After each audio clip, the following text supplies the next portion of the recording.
Hey y'all. Periodically this year, I want to deal with some issues that are mainly not on the topics that I'm going to be doing on Monday morning, and just want to, in the middle of the week, examine a few things that are a little bit different. And the first one is something that's really struck a little close to home to me, and that's that we last week, I believe it was, we had another big name preacher, uh, Christian academic, author, speaker, and he admitted to having a long term affair, even though he'd been married for decades, I think over 50 years. He had admitted to having an affair that lasted several years. And uh, it's disappointing. It's heartbreaking. Um, it also just kind of makes you sick at your stomach. Um, but once you get over the initial reaction, you've got to ask yourself, as a Christian man, and that's who I really want to talk to today. What is it that I can do in my life or put into my life so that I don't follow down that same road? You might say, well, that'll never happen to me. Well, I don't think anybody just wakes up on a Wednesday morning and says, "Oh, I'm going to go out and have an affair today." These things happen because we allow ourselves to slip away little by little and convince ourselves that it's okay because we're us. And so the best place to go is to God's Word. Psalm 119 says, "How can a young man keep his way pure?"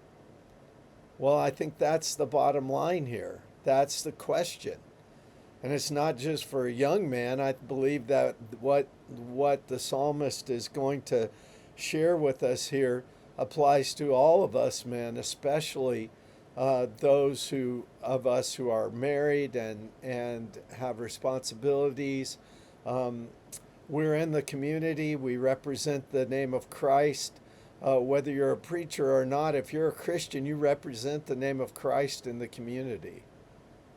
And so he says, first of all, by guarding it according to God's word.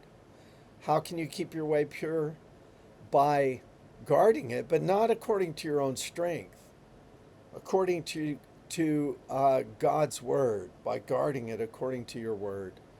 That we have got to we've got to be people who not only read God's word or give lip service to God's word, but we are men who live out God's word.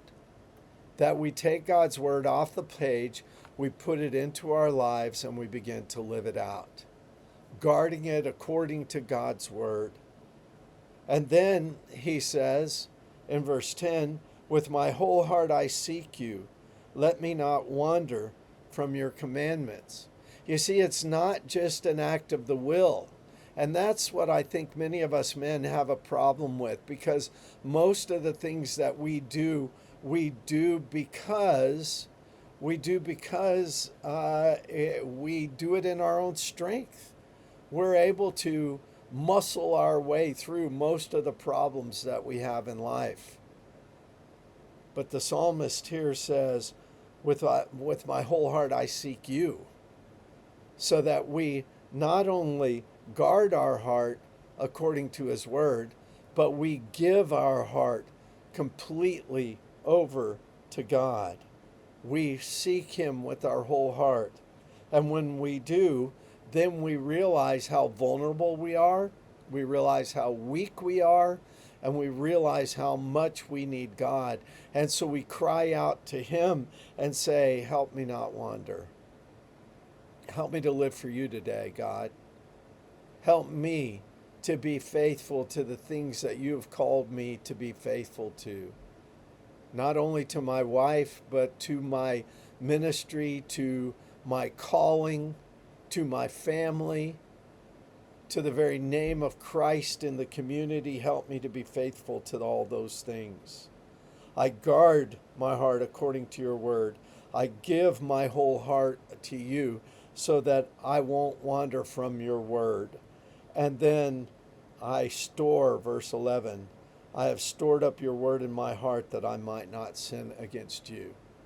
I take your word and I don't just give it a cursory glance. I store it up in my heart.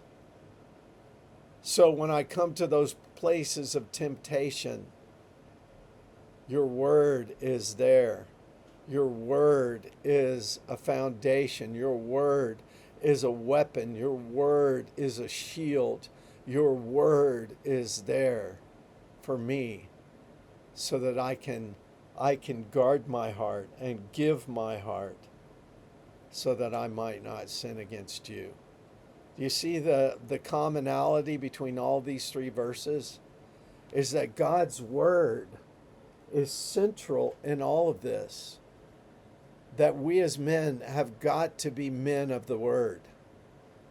God's word has to be part of our lives every day.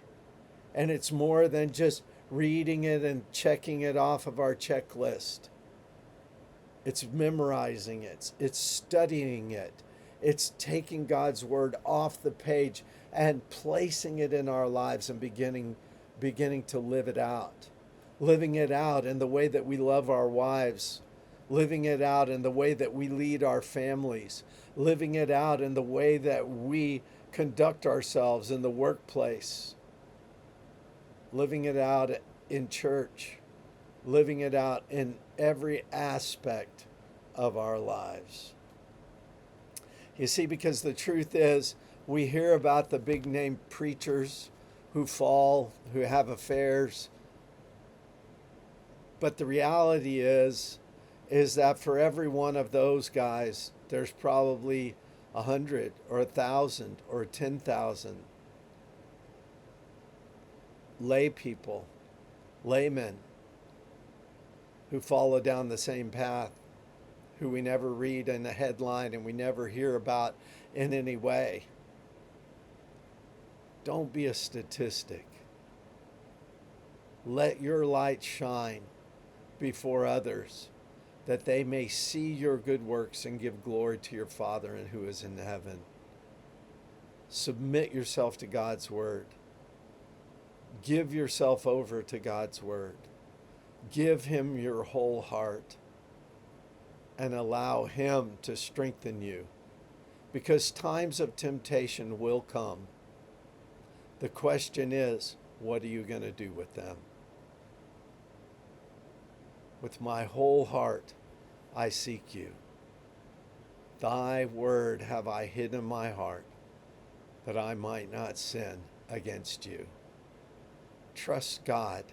Men, be men of God. And allow the world to see that that's a real thing. It's not just some myth that we have conjured up. Let the world see the reality of what a man of God is.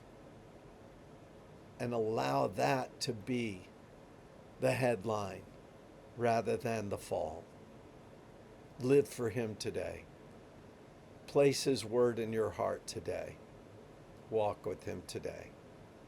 God bless you.